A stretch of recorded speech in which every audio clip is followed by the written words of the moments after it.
We are live. Hey, it's Andy Annas, and thank you for joining us for another episode of Let's Rage Coogs, presented by Star Pizza, the lone sponsor of today's episode. Star Pizza, the Houston's best pizza since 1976.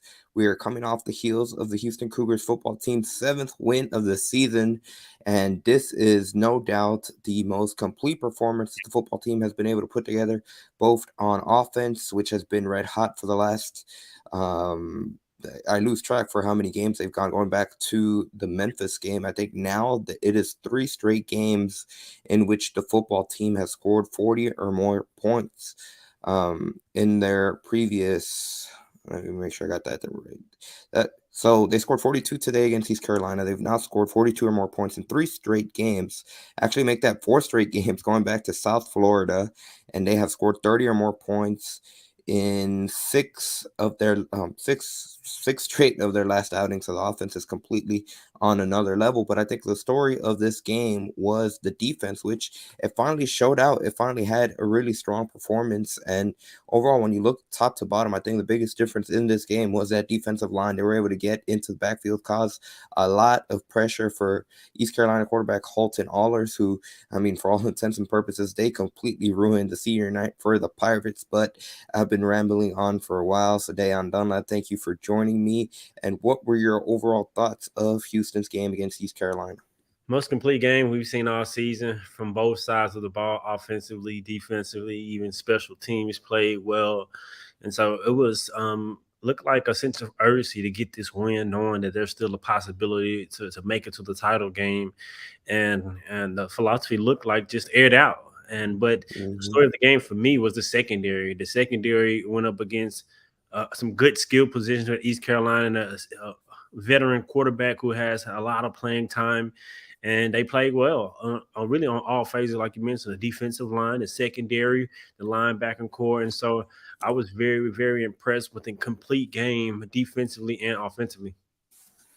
Absolutely, and when you talk about that defense, I think you got to start with defensive back Jalen Emery. He's been one of the players that has really taken the opportunity that's been presented by him. You know, Dana Holgerson after the game talked to the ESPN Plus TV broadcast, and he went on to mention how many, that's kind of been the story of the season, how many starters are missing on that defensive side of the ball. But one of the beneficiaries of those injuries has been Jalen Emery, who, even going back to last week against Temple, he had, as you'd expect from a young player, he had his ups, he had his downs. In particular, it came to me the final drive, or the final full drive for Temple, where they had a third and goal. Jalen Emery made a perfect play to be able to stop the receiver from scoring. Temple comes back on the next play on fourth and goal. They have to convert. They target him again, and this time he gets beat. And Doug Belk talked about how, you know, he probably made the harder play was probably made on third down where he got the stop. But that's, again, going back to those young players. It's that inconsistency. They'll have good plays, and that's what you want from a young player, to show those flashes. Well, in this game, it was more of the same. He had a lot of flashes. He had a lot of good breakups, and overall, like you said, the secondary as a whole did a really good job of really being active on defense and having a lot of PBUs. Yeah, and more good than bad from Jalen Emery today. He looked very impressive. He was in great position on pretty much 80-90% of his coverage. Had a couple PI calls, but Yeah. like that's just part of football, I think. But man, the future, I think, is good. Well, no, just going back to kind of how we got questions of should Doug Belk, is it time to um, make a Fire him. big, yeah, fire him and make a change. And of course, we all was like no. And uh, things like this show today.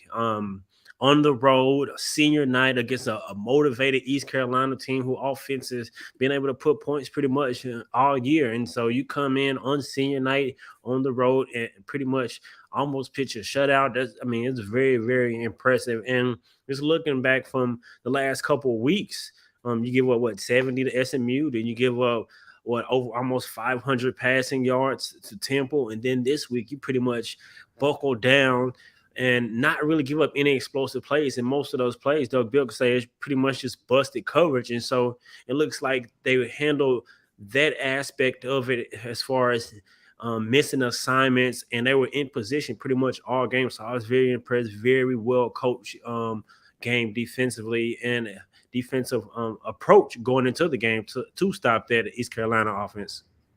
Yeah, Wanda Pope makes a great comment. The team we wanted all season long showed up today, and I think that's been the frustrating thing about this football team all season, and it's something that head coach Dana Holgerson has addressed. It's something that the coordinators have addressed, the players have addressed. Coming into the season, obviously, we all know the high expectations of this team that the players themselves acknowledge, which is something it was a hot topic for conversation a week ago in regards to Dana Holgerson's comments and how those expectations were put across from outside sources essentially. But even today, there was a double down offensive lineman Patrick Paul. He spoke to reporters, and I asked him about just being what did being bowl eligible meant.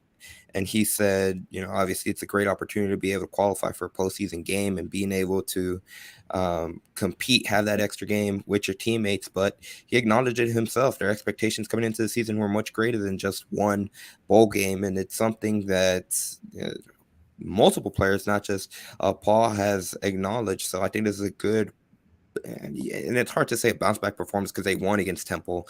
It's certainly a bounce back performance for the defense, like you said, Dayon, giving up 77 against SMU, 36 to Temple, and came really close to not being able to close out that game against the Owls. Now, Carlos Alvarez brings up a comment: what needs to happen for UH to make the American Athletic Conference championship game? So there's probably more than one scenario.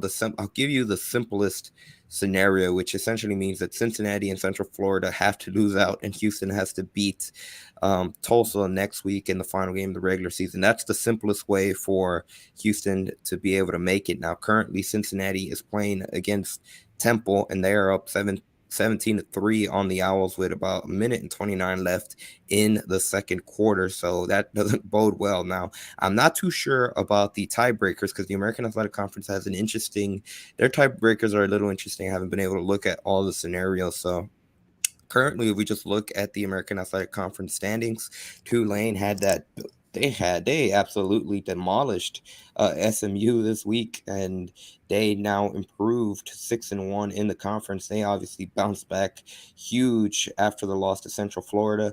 Central Florida had they were on the opposite. They were on the wrong side of an upset against Navy earlier today. The midshipmen able to stun them in a game where they didn't complete a single pass in that game, which is just absurd to Wow. think about. And that is how the Navy midshipmen defeated Central Florida. I'm gonna put it on the screen right now. The current standings in the American Athletic Conference, as you see it there. Like I said, Tulane sits atop of the conference. They're 6-1. They're 9-2 overall. Cincinnati 5-1. They are currently playing at Temple. Like I said, they lead it 17-3 with 38 seconds left now in the second quarter. So they look, if they can hang on and win, they would also improve to 6-1. Central Florida with the loss to Navy, they fell to 5-2, and Houston's record has yet to be updated, but they are now 5-2, 7-4 over on the conference. So Houston now tied with Central Florida on third. And again, the reason I'm not too sure about the tiebreaker, say if Cincinnati, Central Florida, and Houston would end in a three-way tie. I'm not too sure of those tiebreakers, especially considering that Houston has not played Cincinnati and Central Florida this season. Now, I will make a note of it, since Cincinnati will end the season next week against Tulane, which is going to be a really, really important matchup for both of those two teams. And it would be pretty chaotic if it ends up being a four-way tie between Tulane, Cincinnati, and Central Florida and Houston. Now, in order for that to happen, Cincinnati would have to lose to Temple and then go up and beat Tulane next season, or next week, not next season. But I think focusing on the Houston perspective specifically, now you can't really put much stock into the season that has been. We've talked about it all season, ups and downs, but something that has really clicked, and Clayton talked about it last week, going back to that fourth quarter in the Memphis game, the offense continued to stellar play. Clayton was able to shake off a bit of if you could call it a rough start. It looked like I don't know if he was just amped up too much. He had a few overthrows, one of which would lead to an interception, but he was able to put that in the rearview mirror. And then from that point on, the offense never looked back. Yeah, outside of those missed throws early, he almost had a flawless game. Hmm. Almost had a second pick where he kind of forced it into almost double, triple coverage to Tank. But outside of that, he almost had a flawless game. And just to go back, I was looking at the standings, man, just thinking about that disappointing loss to Tulane. That I feel Hmm. like that's the loss that really, really haunts Houston in Absolutely. conference because you had them at home. They're down to that third string quarterback, and just it was just a win that Houston should have pulled out. And then, I mean, the SM game is what it is, but I feel like that's the game that they should have won and could have won. But today, man, I was very impressed. Complimentary football, all phases complemented each other well. Um, Clayton really just continued his stellar play over the last 4 weeks. He's been just balling out. Matthew Golden had a career day. He had over 100 yards, 2 touchdowns. Tank was tanking. So really, it was an overall effort. But we talked about the D line. We got to give props to the O line because Yeah. over the Clayton Tunes strong play, he's had a ton of time really just to sit back in that pocket and pick apart the defense. And so that offensive line has been gelling really, really well. And I think they've been probably the strong part of the offense, probably the most consistent part of the offense, along with the receivers here over like the second half of the season. Absolutely, for sure. And that offensive line is something that Dana Holgorsen has touched on now for 3 straight weeks because the offensive line has continued to put together strong performances. He said something, especially early on in the season, where it seemed like they were just out of whack, especially in regards to holding penalties, false starts. It didn't seem like they were, one unit. And something that Patrick Paul, again, he touched on this week when he spoke to reporters, was just you need that consistency. You need to have time to gel. And as the season's gone on, the offensive line has certainly played better, and I think that's something that, like you mentioned, Dayon, is certainly a testament to the turnaround that the Houston offense has been able to make in today's game. In particular, it seemed, especially, and this goes back to in the first quarter when he had a few overthrows, the East Carolina defensive line was able to get into the backfield and cause Tune to have pressure, and that factored into a lot of those overthrows. And as the game progressed, they were able to turn around the offensive line as well, and then kind of batten down the hatches, for the lack of a better analogy, and really give them a lot of time to throw. There was one in particular, and I can't remember if it was in the fourth quarter or third quarter, but Houston was towards their end zone, and they did a really, really good job at blocking. And it seemed like at point they didn't get a completion on this play, but Clayton Tune had all day to throw. It looked like he even walked a few steps before he unleashed a pass that just was out of the reach of the hands of Matthew Golden. But that right there just showed how much time he had, and they were pinned down deep, and he was able to do that from there. That just shows how strong of a game the offensive line did have.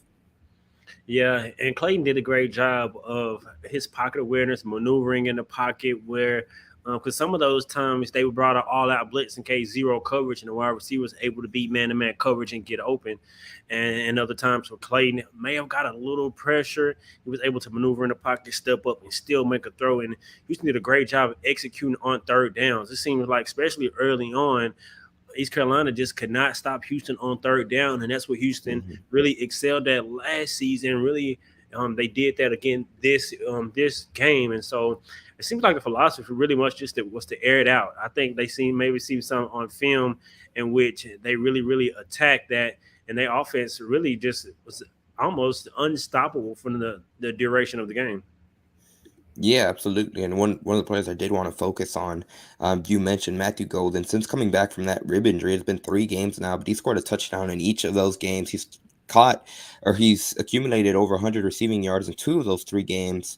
And today he just continued his stellar performance. And I think it bodes well for Houston going forward for next season and the first year, obviously, in the Big 12 going forward.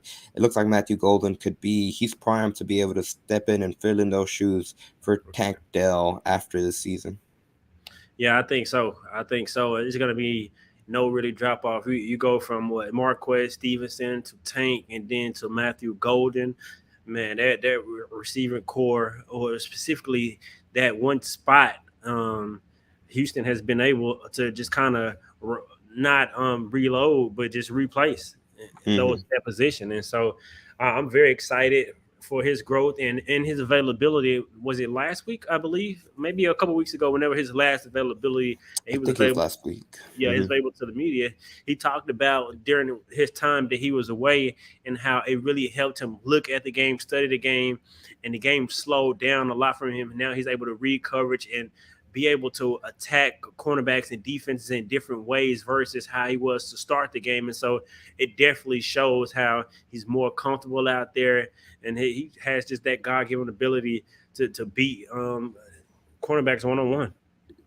Absolutely. And in regards to that receiver position, currently this season, the top leading receiver, Nathaniel Tank Dell, continues to really what has become the status quo for him. 9 catches, 176 yards, and a touchdown. That was his 14th touchdown of the season, which heading into the final week of the regular season upcoming when they play Tulsa next Saturday. That is something that Tank Dell, he said in the preseason, one of his personal goals was to be able to accumulate 15 touchdowns, and he is one away from that. So it'll be interesting to see if he can get that in the final game of the regular season next Saturday. But overall, just something a trend that it seemed like from the entire offensive line in this game. It seemed like they were open, and even early on when Houston again going back to the tune and the misses on the throws, it wasn't because they were tightly covered. It was just because they couldn't connect. But it looked like the receivers were running around and they were open whenever every time they had ran a route. It looked like they were just running around green space, and it was just tune up to tune to put the ball in their hands.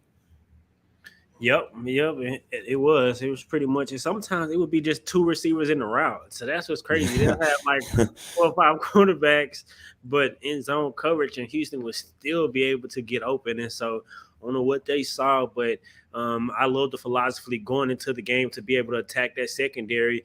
And I thought that East Carolina would have been able to attack Houston secondary, but they weren't. They weren't. They got some really, really good receivers on the other side for East Carolina, but they really just were unable to be effective. And only kind of player that was effective for East Carolina was their running back. And I think I'm going to go out and Yeah. say he's going to play on Sundays. He's an NFL player. I've seen him play a couple times this season, and he's electric. He's explosive, and if I'm not mistaken, he think he leads the country in explosive plays. And so, but Houston defense, man, they played really well. They played lights out, and they just continue to fight, not giving up. D'Anthony Jones came up. He had a really good game. Elias Bell was all over the field, making some plays, and so it really was a total team effort defensively. Absolutely. On the topic of the defense, and Elias Bell, he should have had a sack too. It looked like he had Ayler's wrapped around. He just couldn't bring him down. I think he just broke. He missed that arm tackle. That should have been a sack for him. But I think overall on the night for that defensive line, as we transition over to the other side of the ball, they again, like I said at the top of the show, they were a big reason why Houston was successful on defense, and they really not only in regards to being able to have pressure on the quarterback. I know, like you mentioned, running back for East Carolina, Mitchell, he had, like you said, he was a one player for East Carolina that was effective. He accumulated 129 rushing yards, but they didn't have a touchdown overall. And really, if their head coach Mike Houston, he opted to kick a field goal on 4th and goal from inside the yard line. Potentially, if they go for it, Houston could have essentially had a shutout if that decision would have been different. But I think their success, read these stats because these is indicative of how great of a performance Houston's defense had. They held East Carolina to just 3 of 14 on third down conversions. On fourth down, East Carolina was 0 of 4. So maybe Mike Houston had a bad feeling about it had they gone for it on that fourth down. But the defensive line for Houston gets a lot of credit in regards to that. Like I believe I mentioned this at the top of the show. They had 8 tackles for losses. 2 of those came from D'Anthony Jones. He also had a sack, and just overall, Houston had 50 total tackles. 22 of them in regards to the defense overall were made by individual players. So I think overall the defense did a good job of something that both Dana Holgorsen and defensive coordinator Doug Belk mentioned heading into the game. They had to do a much better job at being able to tackle when opposing teams threw it short. That was something that Temple really, really killed Houston with a week ago. I believe they had over, I can't remember, they had over 250 yards after catch in that game last week. Temple did in that game last week. turn around this game. East Carolina only had 94, so much improvement for Houston in that aspect, being able to come and make plays. Yep, and make tackles. That was Hmm. another thing that really plagued them over the last couple of weeks when they gave up a lot of yards and a lot of points was missed tackles and missed assignments. So I think the main thing was just being fundamentally sound, wrapping up, making tackles, and really just knowing your assignment and doing your assignment. And I think this is something Houston can build on and will build on even going forward to their next game and then going into their bowl game and then the offseason, specifically with their young players and their ability to gain experience and really excel and kind of get better. I mean, you give up Hmm.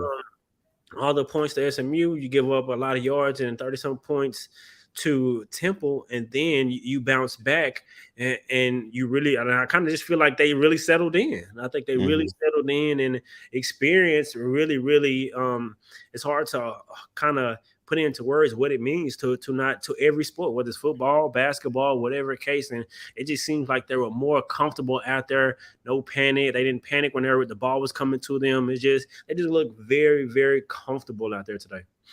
And that could be an underrated aspect, especially in regards to that defense, where, like we mentioned throughout the show, it's the injuries that forced a lot of players, younger players, to have to step in and play, get a lot of playing times that they otherwise wouldn't. It's something that Dana Holgerson said post game to the TV broadcast, just in regards to, again, going back to the story of the season, how many injuries they've had on that side of the ball. And it could be the growing pains this season that they've had to suffer on that side of the ball, but it could be the benefit for them next year when they have that extra few games of experience under the belt. And I mean, to be quite frank, it's just being honest, something that Dana Holgerson himself has acknowledged. They're going to be facing off against much tougher competition next season in the Big 12. So if you have to get thrown in the fire, it's a good season to do it in their final year in the American Athletic Conference. Now, a couple of things in regards to just injuries, in particular to quarterback Clayton Tune, because in the second quarter, right before halftime, he rushed for a first down, set up a first and goal from the 5 yard line inside East Carolina's 5 yard line, and he took a hit.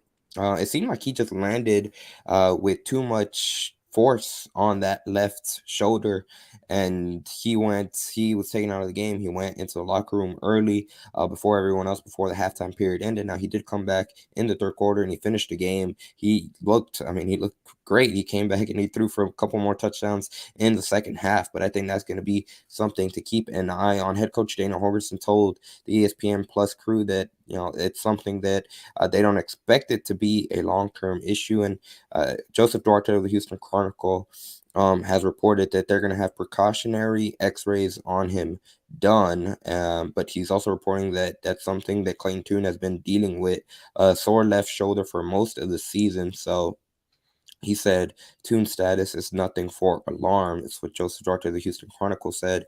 In regards to injuries, Holgerson also said that Hassan Hippolyte is likely done for the rest of the season, according once again to the Houston Chronicle. So again, that growing list of injuries on the defensive side of the ball continues. Hassan Hippolyte's been one of the players that has missed a couple of games the last few weeks for Houston. But just overall, there in regards to Tune, we got to see a little bit about Lucas Coley, and in regards to, I mean, he didn't really get a chance to showcase a lot. He didn't get a chance to throw the ball around, but him being able to come in there, and I guess he's 1 for 1 in regards to plays. He handed it off to Brandon Campbell, and he was able to take it for the 5 yard touchdown. But that's something to keep an eye on, and it's good that it doesn't look like it's going to be a long term thing for Clayton Tune, because obviously next week is going to be the senior night for this year's class of seniors, and he's been able to put together a strong performance for Houston the last few seasons. So it'd be really, I mean, honestly, it would just suck if he wouldn't be able to play in his senior night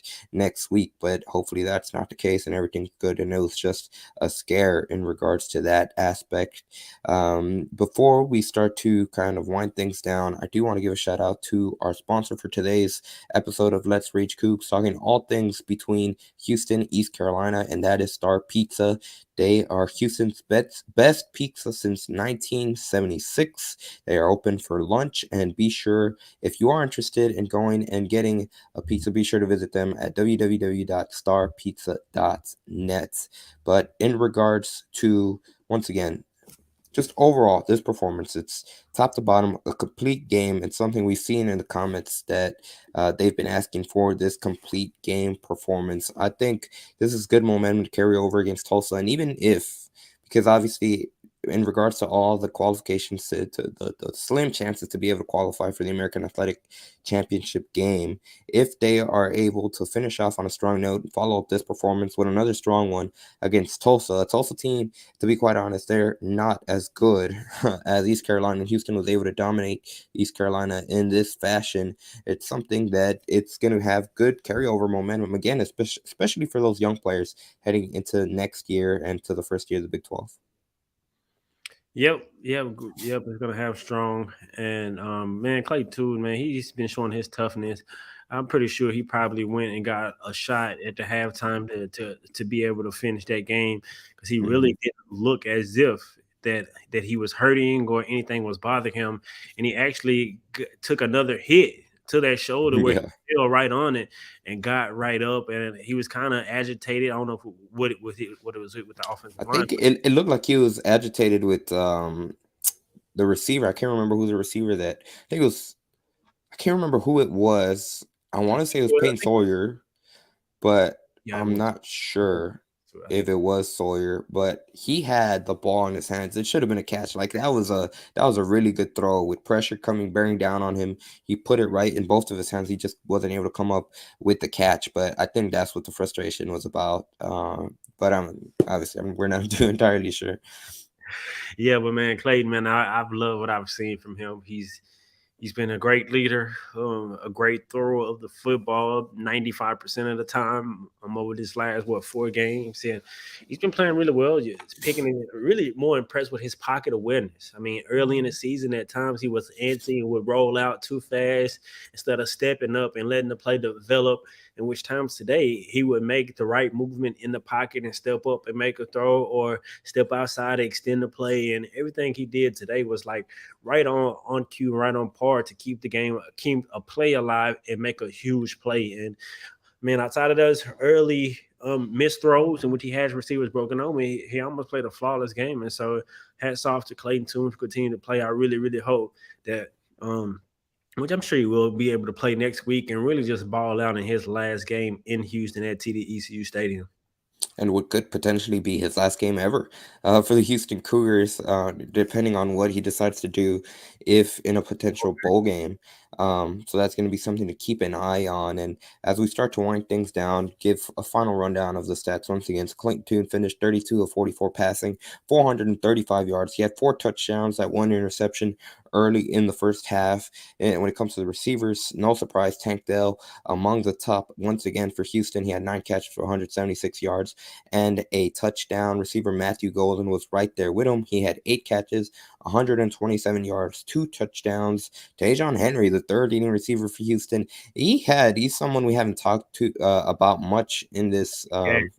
in this episode, but he had a really good game, a really good bounce back in just a second game back since the surgery he had in early October. But he had 4 catches, 56 yards. He also added 20 more yards through the ground. He also had a touchdown. Brandon Campbell, he only had 2 rushes, 2 carries for 17 yards, and a touchdown. Clayton Tune led Houston in rushing with 6 run attempts for 43 yards.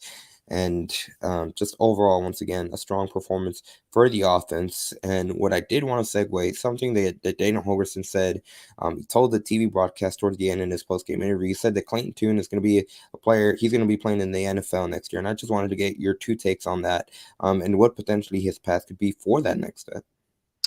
I think it's a potential. I don't know if he's going to play in a Senior Bowl or one of those Senior Bowls. I I think think that he said he was playing in an All-Star. I don't know if that's the Senior Bowl or one of another one of, yeah. yeah, and so I think he has potential to do so. But he has to continue to show. I think his inconsistencies throughout his career is something scouts will take note of. But his resilience and his toughness and his athletic ability and ability to throw the football is something I'm sure scouts would be interested about. And so I think there's definitely a possibility. In my opinion, I can't say that, oh, he's for sure a lock NFL quarterback. I'm not Hmm. going. I don't know about that. I definitely think there's potential there, and he could potentially play his way into being maybe a late round draft pick, or even if he doesn't get drafted, I will say I think he played well enough to for sure get invited to a rookie minicamp on somebody's rookie minicamp roster and play in the preseason and potentially earn a roster spot. And so I think he's definitely going to have his shot, and what he does with it and when it comes is yet to be seen. But I think he'll have an opportunity to earn himself a roster spot, potentially even be drafted. For sure. And on that note, once again, the final score, Houston complete domination over East Carolina. They beat the Pirates 42-3 in Carolina, in North Carolina, for the final road game of the season. Houston has one game left in the regular season. It's going to be next Saturday. Yet to be decided when the kickoff will be, but it'll be in the evening, either 6 or 6:30 p.m. That official time is yet to be announced. Senior Day fan appreciation will be against Tulsa. Houston will be looking to finish the season 8-4 and 6-2 overall against American Athletic Conference opponents. One final scoring update: Cincinnati and Temple. They're currently in halftime, and Cincinnati still leads the Owls 17-3. So that's something to keep an eye on once again for slim hopes that Houston still has in making at being one of those final two teams that make it into the American Athletic Conference championship game. Things will get much more difficult if Cincinnati comes out victorious in that outing, but it's not completely over yet, because it's going to be a guarantee that one of either Tulane or Cincinnati, even if Cincinnati wins this game, one of those two teams will finish 6-2 in conference as well. So if Houston, UCF, and whichever, regardless of the school, Tulane and Cincinnati, end in a three-way tie, I'm not sure of what the tiebreaker scenarios are in that, but that might be an interesting case as well. But for all we know, it could be a rally for Temple, so that's going to be a game once we finish here that you guys, from a Houston perspective, are going to go and keep an eye on. Dan, I'm going to toss it over to you. Where can people find you, and what will you be looking for in next week's regular season finale? Well, first, I'll be looking at next week's finale. Clayton Tune, man, I hope he comes out and has a career day. He threw for over 400 yards again today, so I hope he comes out, continue his stellar play. But not only that, I'm looking for Matthew Golden continue to build on his awesome performances that he's had since he's come back from injury. And so, man, I just hope the defense continue to excel as well. But you can find me on all social media platforms at Dayon Dunlap. Thank you guys for joining us here on this Saturday, where you could be doing anything else, but you're joining us on Let's Rage Coogs. We highly appreciate it. Make sure you follow our social media and subscribe to our YouTube channel. Please, please subscribe to the YouTube channel. Absolutely, that's the perfect segue, because the Pod Slamma Jamma YouTube channel is just 5 subscribers away from hitting 500 subscribers, which would put us exactly halfway to the road to 1,000. So if you are watching us here on Houston Roundball Review, or listening on next day on Spotify, Apple Podcast Audio, or wherever else you may be getting your audio-only version of Let's Reach Coogs, please be sure to go to YouTube and search up PAWD space SLAMA and then another space JAMA on YouTube, and you'll find really Houston coverage on football, men's basketball, and women's basketball that you're not going to find anywhere else in regards to the Houston Cougars. We just had, if you go to if you go to our channel right now, you'll have post-game availability from the Houston men's basketball team following their win against TSU, against Texas Southern, and really most of the teams this season, with the exception of St. Joseph's.